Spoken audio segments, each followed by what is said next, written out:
Hello my beautiful souls! Welcome sa ating tarot reading sessions. Keep in mind, general reading po ito. Maaaring mag-resonate, maaaring hindi. Kunin nyo na lang po kung para sa inyo and leave the rest. Maaaring mag-shift the energies or magkabaliktadang sitwasyon. Kaya kayo na pong bahala kung saan kayo nakalugar sa reading natin. So, let's see.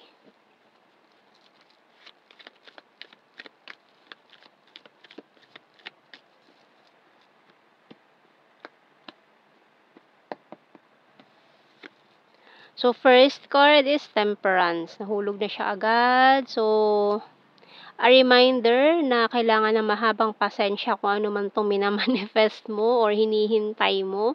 So, tingnan natin. We have here the Six of Pentacles, Death card. And the King of Wands. The Sun and Knight of Pentacles.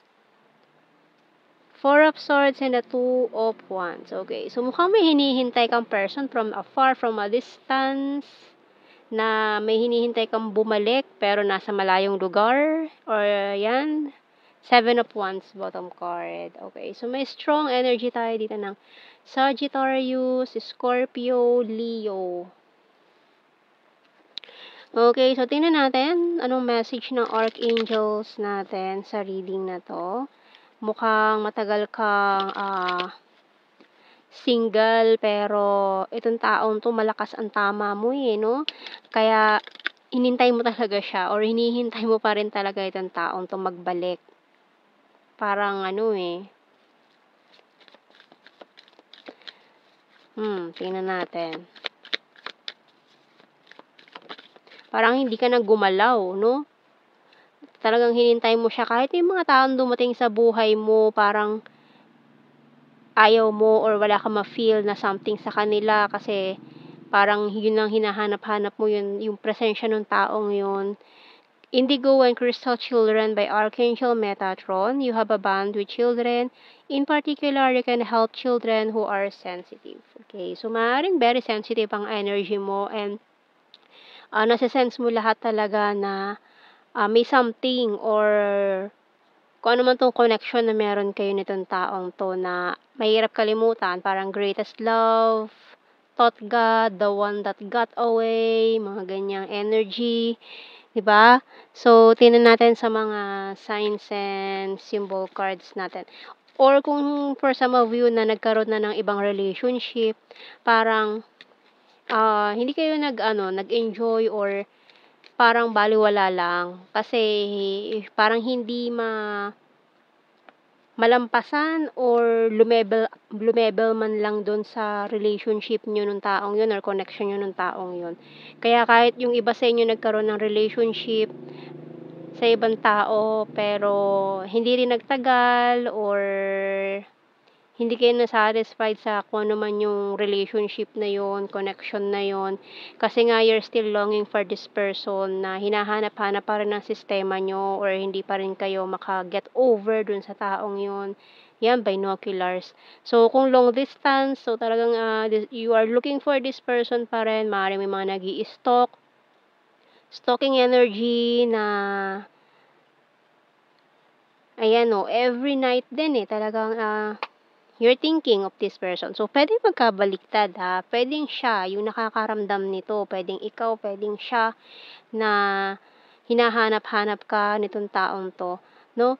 So, every night, iniisip ka niya, binabalikan niya rin yung mga conversations nyo before. Ayan, so, tingnan pa natin. And mukhang hindi rin siya makalapit nga dahil sa long distance situation. Ayan, with this 3, talagang you have this, malalim na yung ugnayan nyo Kumbaga,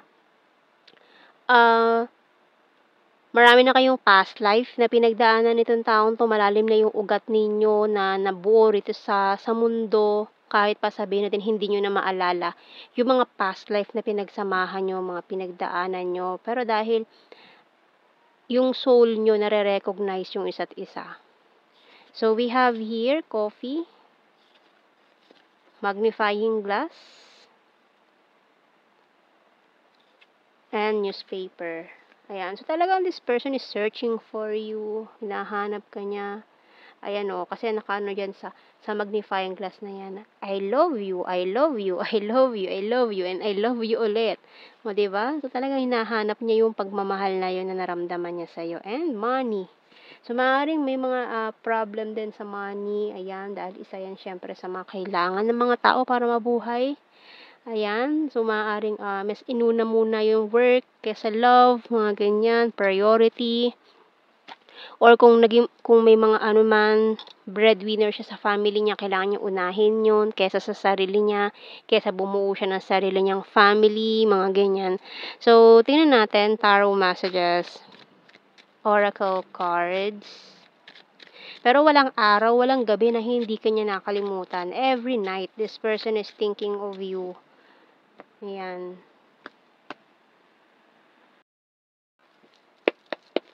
And in this lifetime din, nung nagkakilala kayo, dahil nga kilala nyo na ang isa't isa, kilala na ng mga kaluluwa nyo ang isa't isa, ayan.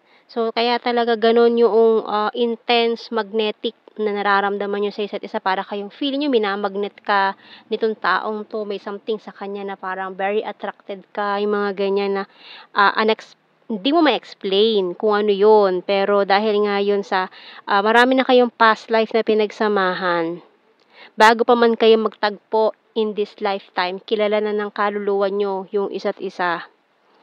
So, I regret rejecting you and I miss you so much. Ayan, And ayan, caught in the middle. So, may mga third party issues, or nung nagkakilala kayo, may in a relationship or in a committed relationship na ng mga panahong yon, kaya caught in the middle. Tired and need rest. Husband-wife material, I want a family with you. Pero nung nakilala ka niya talagang, sandali, parang, sino itong taong to? Bakit parang matagal ko na siyang kilala? Bakit ganun, di ba? So, kahit na may relationship na siya with someone else, talagang hindi niya mapigilan na ma-attract sa'yo. So, ikaw ang gusto niya na magkaroon ng family within the future. Can't decide. So, ayan, mga panahong yun. And I love your humor. Bottom card, can't let you go. Ayan, so talagang hindi naka-move on tong taong to. Hindi ka niya makalimutan, no? Matindi yung naging tama niya sa'yo.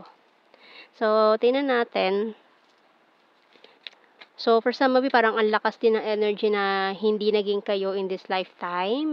Walang relationship na nangyari. Kumbaga, na-attract lang kayo sa isa't isa with this energy na to, na parang matagal nyo nang kilala ang isa't isa, na parang siya yung hinahanap mo or ikaw yung hinahanap niya, parang ganun Parang yung pakiramdam na nahanap mo na yung talagang matagal mong hinahanap, pero in a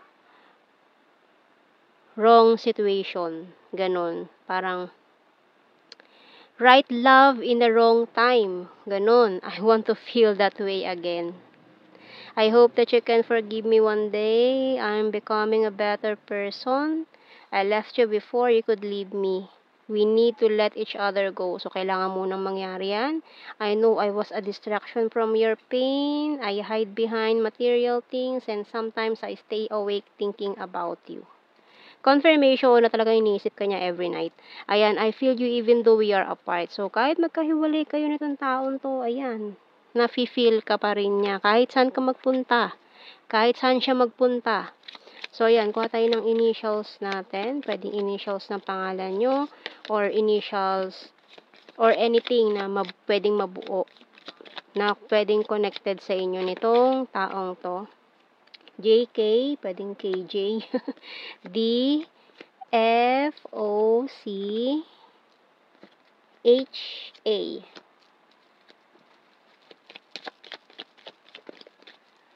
Agnes, L, I, letter E, bottom card natin. Kuha tayo ng blue card. We have here, all strings attached. So, talagang kayo ang nakakonect, no? We have, ayan pa, union of hearts. Nako. And, okay. So, kaya naman pala, soulmates.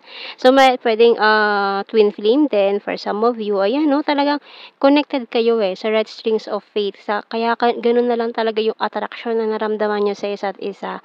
Ayan, wala makakaputol niyan kahit na mabuhol pa yan sa iba. Pero eventually, pag natanggal-tanggal yung mga buhol na yan, ayan, maano nyo rin ang isa't isa, kumbaga mate-trace nyo rin na ang dulo at dulo ng strings ninyo ay nakakonect sa isa't isa. Kaya ganun na lang katindi yung attraction na nararamdaman ninyo sa isa't isa, lalo na nagkaroon kayo ng separation or tinanggap nyo na mali yung sitwasyon o dahil wrong time kayo nagkakilala, wrong timing. Pero pag naayos din ng mga bagay-bagay na yan, no, and dumating yung tamang panahon na tinatawag para sa inyo, ayan, talagang wala makakaputol ng bond na yan, yung strings na yan na nakakonect sa inyong dalawa. And with this pangako ng union of hearts para sa inyo, ayan, connection of love that defies explanation, love that is comfortable and fits perfectly. Ayan. So, ayan, dahil nga soulmates kayo or kung ano man tong connection na meron kayo, talagang kung kayo para sa isa't isa sa dulo, magtatagpo pa rin talaga kayo. Okay, kuha tayo ng general signs and messages. We have here air sign, Gemini, Libra, Aquarius. Number 2, Gemini, sarcastic, birthmark, divine feminine. Wands is fire signs, Aries, Leo, Sagittarius. Another air sign ang sword, Gemini, Libra, Aquarius, April, fantastic friend. September, eye contact, animal lover, kind-hearted, funny. So, ayan kailangan ng mahabang pasensya talaga dito sa mga ganyang connection. We have your private person, caring, South PH, cute and chubby, ex-lover, mirror card, August and December. So, yan ang ating reading, my beautiful souls. Thank you for watching. Take care and God bless. See you in our next reading, guys. Bye-bye.